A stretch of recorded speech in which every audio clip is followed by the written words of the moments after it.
What is going on, guys? My name is Adam Ernster from the Ernster Sanctuary, and today I'm going to talk to you guys about a genus of iguanas that are very close to me, both physically and emotionally.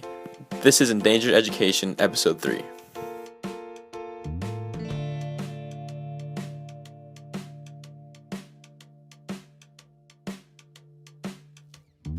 So right off the bat, if you guys don't know what a genus is, if you remember back to your biology class, or if you're in biology now, you're going to take it soon enough,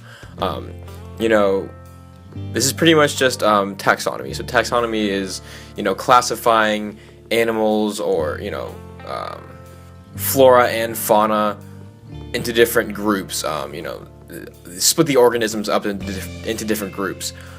So like I said, if you remember back to biology, if you're going to take it soon enough, you'll learn about this. It's split into groups of kingdom, phylum, class, order, family, genus, species. So once again, genus is the step right before species. So a bunch of species, I think it's like something like 18 species and subspecies, make the genus of Cyclura up.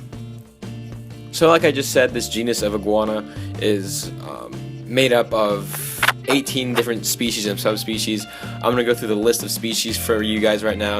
I think you guys should see these animals. They're such incredible and beautiful animals that I think they deserve to be shown off. So first we have the Turk and Caicos rock iguana, the Jamaican iguana, the rhinoceros iguana, which some of you may have, the Bahama iguana, the Grand Cayman Island blue iguana, which is a very popular iguana, Cyclura iguana, the Cuban iguana, another very popular and common iguana, the Anegada ground iguana, the Rickards iguana, and the San Salvador iguana. So those are the 9 species that make up the Cyclura family. There's about 9 subspecies of different species that add the other 9 to the 18. Okay, guys, so this genus of iguana is found throughout the West Indies. If you don't know what the West Indies are, it's pretty much just the Caribbean or Caribbean, however you want to pronounce it. This includes the islands of Cuba, Hispaniola, Puerto Rico, Jamaica, the Cayman Islands, Bahamas, everything in that general region. Herein lies one of the major problems with this genus of iguana. Collectively, this is the most endangered genus, going back to the word genus again, genus of lizard in the world. This is because each species is, isolated on a particular island. So when you have an animal, or an endangered animal specifically, on a island, it is very, very hard for that animal to bounce back or come back in numbers because it's so isolated. Geographically, they have nowhere to escape to. They can't really just swim from island to island to escape it. And I mean, even if they could, all of these islands where these iguanas are found are facing the same problem. So that's a big problem with Cyclura, is just their geographic location. They're all on islands, which is a big problem. Another problem that these lizards are facing is they're being collected for the pet trade.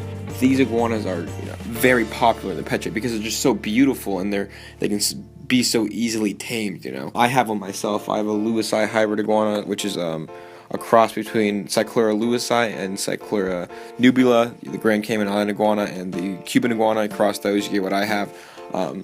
Mine is captive bred though, so it wasn't taken from its habitat. But years ago, when it was still legal to take these animals from their homes, their numbers were just pretty much decimated, for the pet trade. So which is why captive breeding and captive animals are such a important thing, and I talk about it so much in my videos. Is just you don't want to take an animal from the wild because it just decreases their population. Kenan Harkin talks about it a lot. Shout out to Ty Park. He is working with a bunch of these species of Cyclura in captivity, and he fell in love with them as a pet, just as I have. Number 2, I fell in love with them as a pet. Okay, and they're my dogs. Yeah. And I want to, because I love them so much as pet, I want to share that with other people. Cool. Okay. He's producing them in mass numbers, selling them to the public that, want Cyclura iguanas. And so, that's a big problem, is just, years ago they were just collected for the pet trade, and it just decimated the numbers. Now, like many other endangered species, Cyclura are obviously facing habitat destruction, human encroachment on their habitats, all of that, generic stuff that we always hear about with endangered species. However, the thing that is affecting them the most, that you probably don't hear about that often, is the effect that feral animals are having on these guys. Their islands and their homes are just so overrun by feral dogs, cats, cattle, goats, foxes, pigs, that their population just simply cannot grow. Naturally, these guys don't face many predators, birds of prey. There's not many snakes on the islands in which they occur, so pretty much birds of prey would pick off the babies. However, with the introduction of feral animals, their babies just can't survive. If there isn't a stable population of hatchlings, babies, and juveniles, then your population just won't grow because they won't live to adulthood, and therefore they can't have babies of their own. Also, adult Cyclura are having to compete with cattle and goats because they're eating pretty much the same thing. Most Cyclura are strictly vegetarians, with I think like 10% of their diet consists of like insects. So one of the biggest things right now that is helping Cyclura is head starting the babies.